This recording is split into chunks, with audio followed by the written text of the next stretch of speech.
That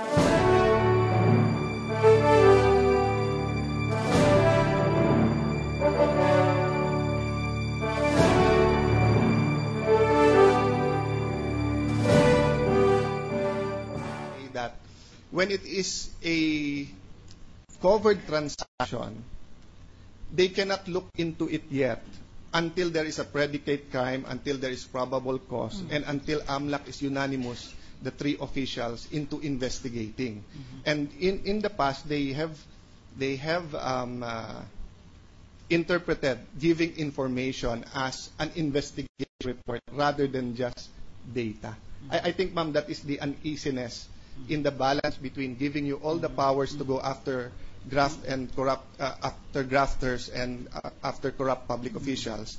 On the other hand, making sure that the power is not abused, or, well, not abused, but it's not arbitrary. With the indulgence of the gentleman, these issues are not cogent to the impeachment process we are here. This is not in aid of legislation. We are trying a case of impeachment. So, if we want to amend laws in order to adopt certain changes, we'll have to take that up as a legislative body. But we must concentrate, focus our attention to the matter at hand, and that is the impeachment case before us. Thank you, Mr. President, for that reminder, because what I was going through is that if this is a product of an illegal search, then this is not admissible. But if it is covered by the waiver, then it is admissible. But I would agree with you, Your Honor, that it is partially not included. But I think it is of grave national importance because we have to bear in mind, with your indulgence, that the witness was subpoenaed at the behest of the defense. And she was here for the defense, although they qualified that. So they're bound, the defense, to grafters and corrupt people. Issues violate evidence. But secondly, I just thought, Mr. President, in my view, that is of grave national and political importance for our country, because this is the first impeachment in how many decades. But anyway, I'll stop there, Mr. President, because my time is up. But may I solicit a view from the Ombudsman? Ma'am, where do we draw the line between it is just data or it is... So what can the AMLAC give you and what can they not give you? Well, the question should be addressed to the AMLAC. Okay. Because we give them copies of complaints, and if they determine that the request of the Ombudsman is in order, then they do that. If they don't, then they will write the Ombudsman citing the reasons why they cannot give the data, financial data or related transactions. Actually, the rules of evidence.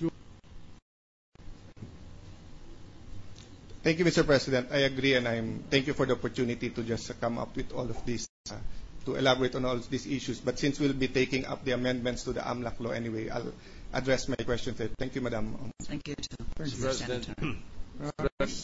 Senator Legarda earlier reserved, but she has withdrawn because the question has been posed already. So may we recognize Senator Francis Pangilinan instead? The gentleman from Pampanga. Thank you very much, Mr. President. Just one question and then a manifestation, Mr. President. The question is to the Madam Ombudsman.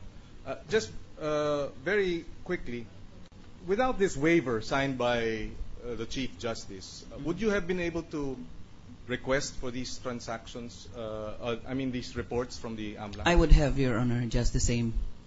Under the Ombudsman law, that it allows me to, and even in the Constitution, to request assistance from agencies in connection with the discharge of my mandate. So even without the waiver, the documents would have been accessible to the Ombudsman? Yes, it would have been accessible, but whether or not the AMLAC would have provided me is a different story. My question, therefore, is, and I don't know if it's your office or the AMLA who would be able to answer this. Was the waiver the basis for the AMLA for turning over the documents to your office? They did not cite any waiver, any reason for giving the documents to me, because in my letter I said in connection with the charges that have to do with violation of the Graft and Corrupt Practices Act, Money Laundering Act, for future proceedings, then that was the reason why, that was the basis of our request for financial transactions and related transactions. Now, whether they based it on the Ombudsman law or on the SAL and Waiver. Authority given to the Ombudsman to determine the existence of other properties, I really don't know. The reason why I raised that question, Madam Witness, is that during your examination, direct, not or whether it was the direct exam, you mentioned this waiver twice in explaining the access to. May we therefore be enlightened as to how valuable is this waiver with respect to your work in this respect? It's very valuable, Your Honor, because it authorizes me. In other words, the consent is there. There should be no doubt that he authorizes me to look into his assets, again, properties. Because I would think to be able to reconcile these Republic Act 6426, the confidentiality of that consent, written consent, in fact, is necessary.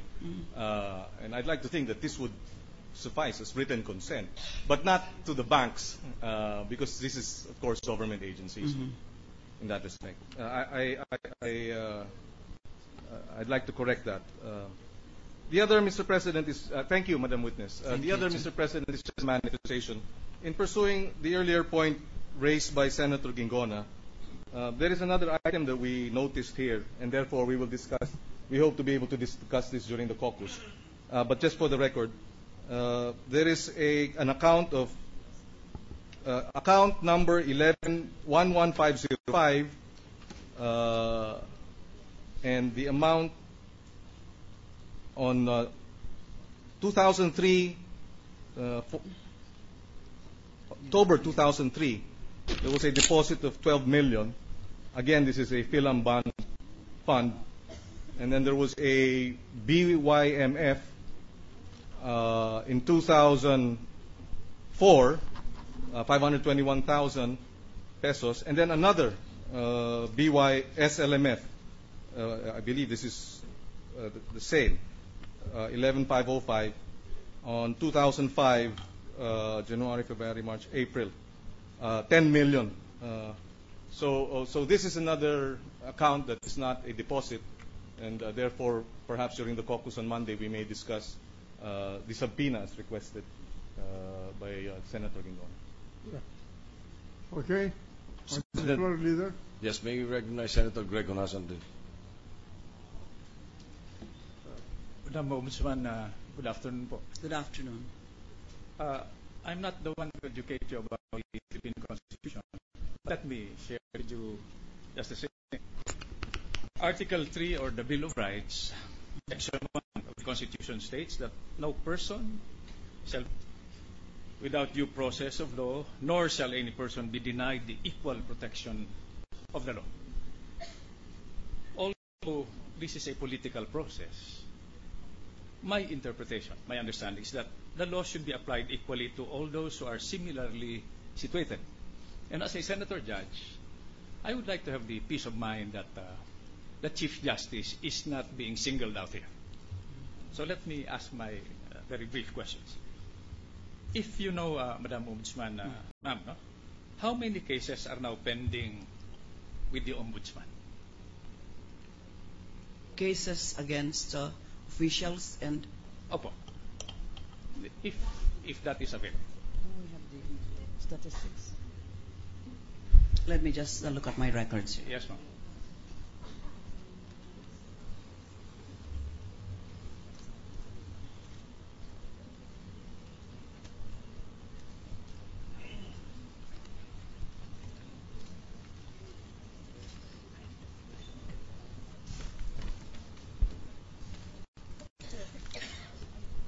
Complaints as far as 2011 is concerned. Yes, ma'am. Ma'am, to abbreviate